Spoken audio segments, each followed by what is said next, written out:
Dans cette construction, on a voulu respecter l'environnement le plus possible, donc le choix des matériaux, ossature bois, et puis ensuite avoir une autonomie, tant au niveau de l'eau, de l'électricité, du chauffage. On voulait impacter le moins possible notre environnement et avoir du confort.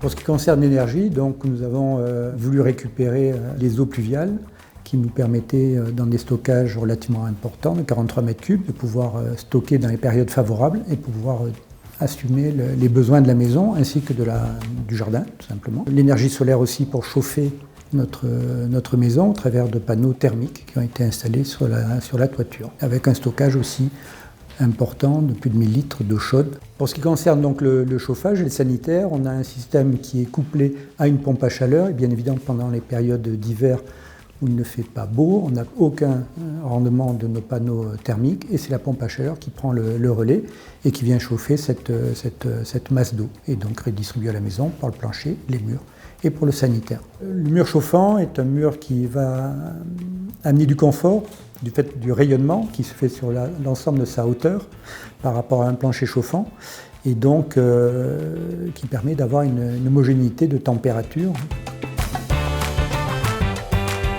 Le chantier s'est merveilleusement déroulé avec l'entreprise Treillet. Nous avions des relations de confiance, des plans sur lesquels j'annotais mes souhaits et ils ont pu répondre au fur et à mesure à toutes mes attentes, que ce soit dans la récupération d'eau de pluie, le traitement de ces eaux, que ce qui concerne aussi la partie chauffage et sanitaire. Nous sommes dans la maison depuis début juillet 2023, donc ça va faire pratiquement un an. On a pu passer donc des mois d'été, les périodes d'hiver, et donc avec un confort exceptionnel.